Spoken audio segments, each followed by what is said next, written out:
Just realised you need new bearings and the sizes that you need are out of stock? Well, don't worry, this tip could be just for you. This video series is brought to you by Albany Cycles in Coventry, and all the tips have been put together by the owner Simon, who has over 20 years experience in the trade. And in a world where, let's face it, we all love an online deal, it shows you just how important your local bike shop can be. If you do like these videos, please consider subscribing. Doing so doesn't mean you're going to get loads of notifications.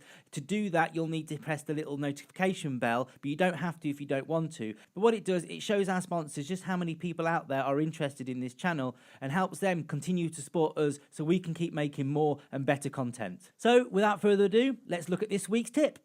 As you can see, we've got some sealed bearings here that have seen better days. They're just generally sticky, notchy, and all seized up. But I'm going to show you a great way how to bring these back to life. So to start off with, you're going to need a sharp razor blade. I prefer to use a craft knife like this because it's just easier to use. But an everyday standing knife is perfectly fine too. So you want to take the blade and carefully work around the outside of the seal. Very gently, guys. You don't need a lot of pressure. Once you've done that, carefully start to prise the seal open, but be very gentle, guys, because you don't want to break the plastic. Now, you only want to break one side open first. As you can see, this bearing's got like a cage that holds the small ball bearings in place, but not all do. So if you open both sides, you can then drop bearings on the floor and lose them. So keeping one side closed for now is a good way to keep everything in place where it should be. And now you can really see the dirt and grime inside the bearings and why it's not working properly.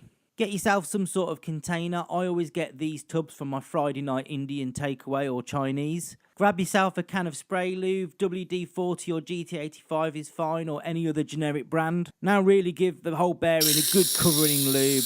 As you can see, straight away the dirt and the grime starting to come out, and give them a good clean. Already, just from spraying them, you can see how much better the bearings already are. Get an old toothbrush or an old paintbrush, as I'm using here, to really clean inside. Then get a cloth and give everything a thorough, good clean. Just look at all that gunk. As this one's got a cage holding the ball bearings in place, we're going to pop off the other seal. Now, using the blade, we're going to very gently scrape all the gunk off the back of the seals, then get a cloth and give them all a thorough good cleaning. Now they're all clean, it's a case of getting some lovely clean grease and packing it in there. I like to really pack the grease in. Some people prefer to use a little less grease so the bearings run a bit freer, but I love that super smooth feeling to the bearings when they're done. And all that's left to do now is replace the seals, pushing them nice and firmly so they're in place properly. And as you can see, lovely smooth bearings. That's one set of bearings brought back to life.